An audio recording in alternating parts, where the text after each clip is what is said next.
You know, I don't trust Nomura anymore. This man came out stating that this all was going to be normal news. Just a little combat here with some vague quotes about dreams and friendship here, sprinkled with some hope and despair. And while we got almost all of that, we also got this, and this, and this, and this. Next time, I think everyone knows, don't trust anyone named Nomura, because your body might not be ready for what comes next. And so with that, with this monster of a trailer being released on the cognition of the world, it's time to take a deeper look into a world that even Nomura himself has been looking forward to. So enough talking, let's get into this trailer analysis.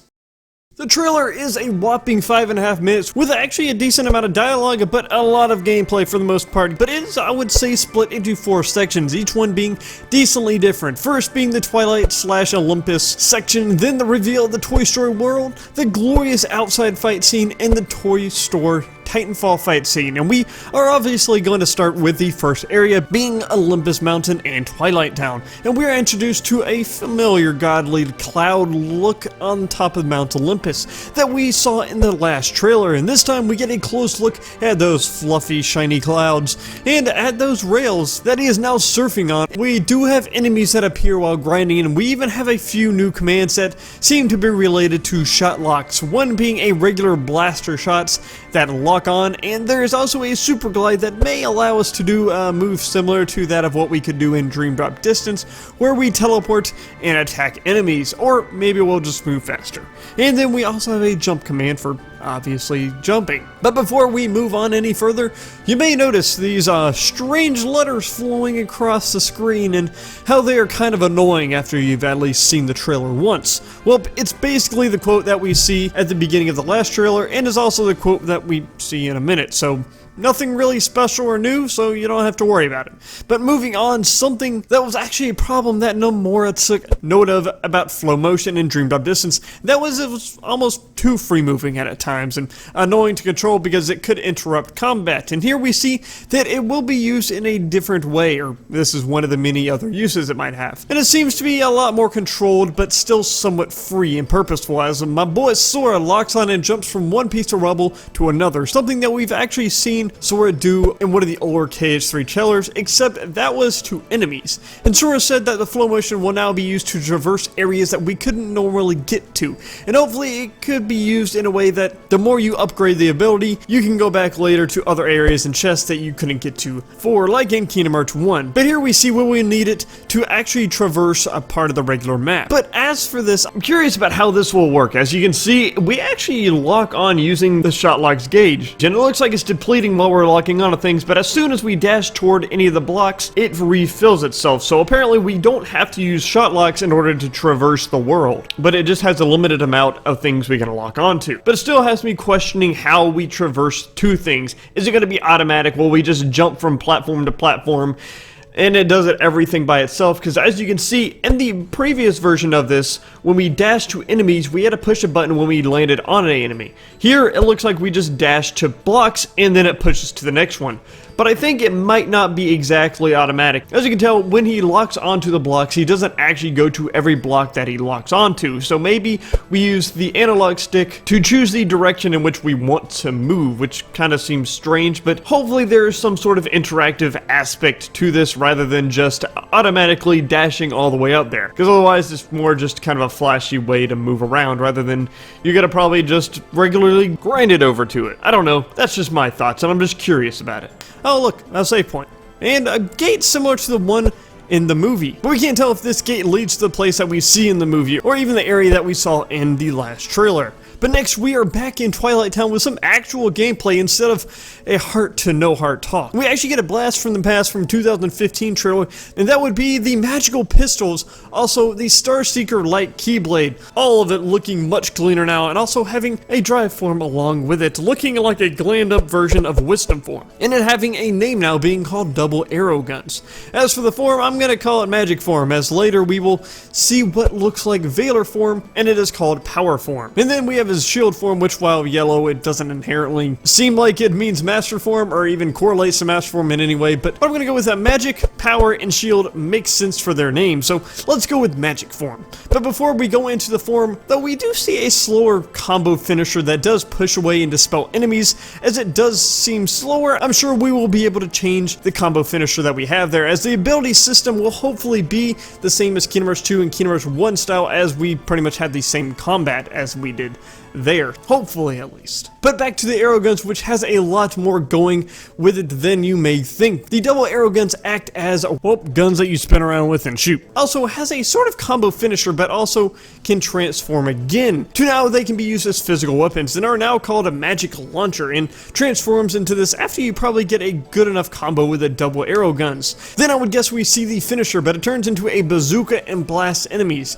Curious if you will be able to change the order in which you use the transformations, as will you be able to make it so you can use a magic launcher then the shooters? I don't know, I doubt it, you never know. One big thing to also take note of in this scene is the camera. As you can see, Sora kind of slides off the side of the screen, and at first I thought that was like a cinematic camera usage like they've kind of done with some of the finishers in the previous trailers.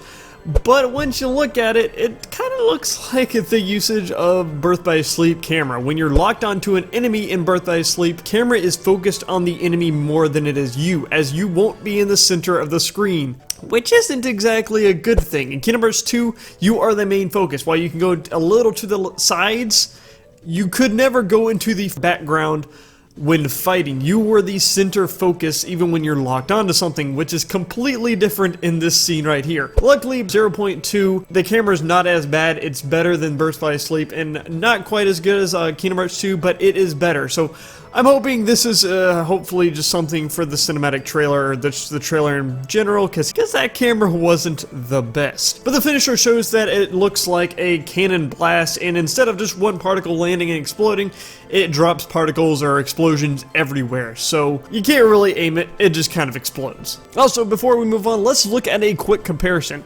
Oh, he's so cute, he learned how to take a shower. Oh, almost forgot to mention, interesting to see the Heartless and Nobodies fighting together. Obviously, it has something to do with Ansem and Xemnas being there from the last trailer, and this fight could be a fight that happens either after or before meeting them. Nonetheless, moving on, we see a golem-like monster that I would compare him to the guy that we see in Final Fantasy 15 a lot when you go outside at night.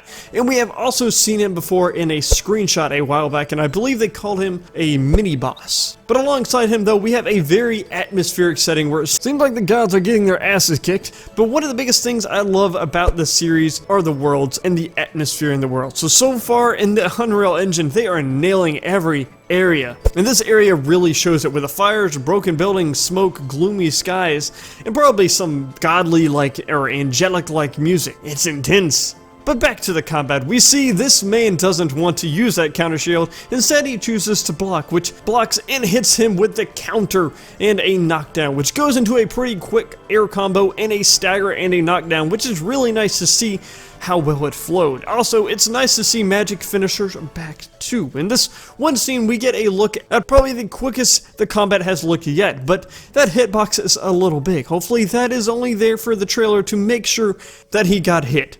Then we get the Almighty, the World No More himself wanted. Most of our childhood's toy freaking story. Hell yeah. But guys, let's get focused. Oh my god, Sora's a Lego. What is happening here? Sorry for back to focus. Oh my god, they look right out of the damn. Sorry. This place looks incredible. Oh my god, it's a window. And truly blended very well together, with almost all the Disney characters so far looking incredible, especially these guys. I just hope Tim Allen and Tom Hanks can reprise their roles, which would be really weird without them, yet sadly, not even the OG Japan VAs apparently are reprising their roles, so that could be a worrying sign. Nonetheless, before we get to them, we get a look at this nostalgic as hell Keyblade, made from Buzz as a handle, a cactus with a rope around it, Woody's hat on top, and a medal as the actual key part, and it's amazing. But we then quickly move into a quick fight against some cool little action figure like Heartless that have little guns and jetpacks, and we see Sora attack with a quick combo in his little Lego form, which actually looks pretty good, which triggers the Keyblade transformation really fast, which is something people I think were worried about with the conditions, or how long the conditions would take to actually get a form or transformation, but it seems like you will be able to do it, at least in this case, pretty fast with at least 3 concurrent hits. We also, if we slow it down, we can see one of the little guys throw a little egg-like object that looks like it probably opens up. Maybe there's some chocolate inside when you open it, or maybe it just explodes. We don't really get to see what it does, but it seems like it's one of the attacks they have aside from flying and shooting the gun.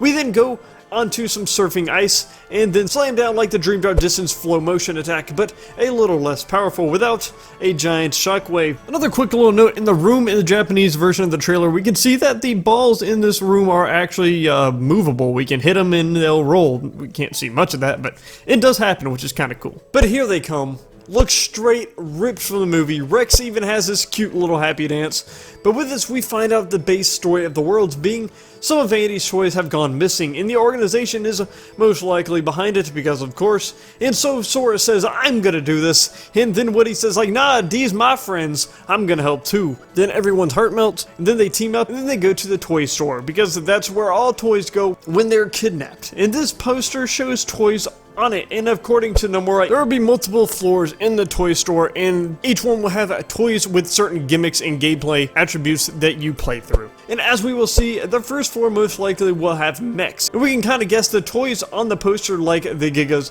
will be on a floor of their own or area. So I think we may have some toy racing. And I'm going to guess 5 or 6 areas, because I'm going to guess all the toys that are in the yellow part of the poster are going to have their own areas. And the blocks in the blue will probably be used to help traverse the toy store in some way. Either way, this poster, I'm pretty sure, foreshadows a lot of things in this world. But we did then leave through the window, and holy, I haven't been outside my house in a while, Batman. We get a lot of space to roam here. Well, hopefully. While we only get to see the roof in the ground, that is still a lot of room. But even then, Nomura did say that most of the world would be taking place in the toy store, so there might not be as much room here as we may hope, but you never know.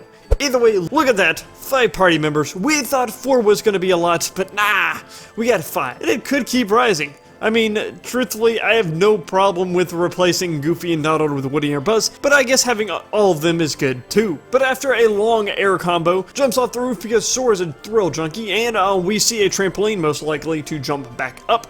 And we see the dive attack again, now proven to be a move where you can activate when jumping from very high up. So on Hercules, we are most likely jumping from a building that someone actually did point out through art of the original movie. Kind of cool. Either way, it would be nice to be able to choose to fall like this or normally fall, but we can't really tell if it's a choice or not. Either way, it's not that big of a deal, but after we slam down, surprise, here's what the hidden image was that we got a while back. It was a Toy Story hammer called Hyper Hammer. That seems oh so strong and badass. Curious how or why he had this hammer in Mount Olympus, as it's more hinted that we would go to Mount Olympus as our first world and not Toy Story, but hey, they could just have been testing it out. Either way, we get a new look at Magic actually being affected by the transformation, where he's using fire, but it's a ring, similar to that of Kingdom Hearts 2. The hammer attacks seem to range from regular dual slams to a 360 spin and a combo slam ending with an uppercut. Then one of its finishing moves being a huge slam. But like the blaster transformation, it also has another transformation triggered, I would assume after a certain combo that seems to be more than a regular Keyblade combo. And surprise again, it's a drill that will surely pierce the heavens, because Nomura has been watching a lot of anime lately. But this was the weapon that was hinted at in that secretive D23 scene, but it also has a multitude of attacks, from slams that cause tornadoes, a regular drill attack, a giant drill uppercut, a probably dodging ability where he drills into the ground, that's pretty dope, then summoning drills from the underground. We can also see how he can dash into arrow and activate flow motion through that. And then we see a super drill attack through the enemies, most likely a finisher. But the complete finisher is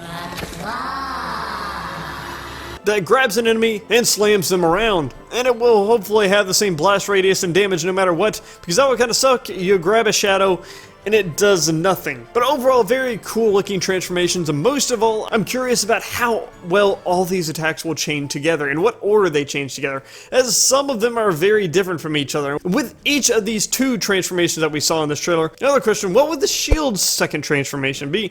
And well, it's most likely the chariot that we saw in 2015 trailer, but in that trailer it looks like it's just showing the finisher, so we don't know its regular attacks, and it seems to be a very different transformation. But either way, I assume we pull a Toy Story 2 and drive ourselves to this toy store, where we see that Nomura was enjoying and influenced by certain video games, as we get our own mech, and we can see an emblem on it that looks very similar to the Unversed emblem, and if true, that pretty much confirms Vanitas' return, but it does look a little different. But past fan theories, we hop into 3 different mechs, each having one unique special ability, one being a charge, another shooting lobs of grenades, and the other one giant firework cannon. But the other abilities being a blaster, which most likely will blast things, punch, most likely will punch things, booster, most likely boosting us in the air because we can fly in them, danger dash, dashing us out of danger, and eject, probably ejecting us. And I will assume with all these attacks they will pertain to certain buttons on the controller, and overall the concept of mechs are pretty cool, especially because you can fly in them. Not sure how often I will use them because of just how different it is from the base combat, but the option to use them is always going to be nice, and it's just going to be fun to play around in them too. I just hope they don't make us use them in a gimmicky way or a boss fight because, well, like I think most people don't like gimmicky boss fights. Cough. Oogie boogie. Okay, his gimmicks aren't that bad, but still, I'll pass on gimmick fights. Either way, if we look up to the center of this store, we see a giant gumball machine and a few rails that are going into them. And every time I'm going to see a rail, I'm going to assume we're going to flow motion into them and somehow get into that giant gumball machine. Not sure what we're going to do in it, but maybe it has plot permanence. Maybe a toy is trapped in it. I don't know. It just seems tempting, so I'm going to assume we're going to do something with that. But hey, look, destructible environments. Strangely, when watching reactions to the trailer, many didn't notice that. Odd, but not sure if it does damage or just there to look cool. It's nice to have though. I guess it makes things feel more alive or dynamic. But now we're finished with combat, and now we see Mr. No Forehead as he talks about how he's trying to get the 13th vessel, and the toys here may have the key to finding one. And Sora's like, boy, get out of here, I don't care. But then we see his face, and then we all contemplate how all these Kingdom Hearts characters look like they're kind of sick, and the Disney characters look amazing. Either way, that's it for this trailer analysis. I hope you all, holy shit, 2018, I cut it out off before the end of the trailer because I couldn't handle the emptiness that grew inside from now in development that kept showing up. But hot damn, that just made my day by watching the whole trailer, and I guess I should do that from now on. I hope you all enjoyed. Leave a like if you did, and I'm gonna go take a sleep for a year. Peace out.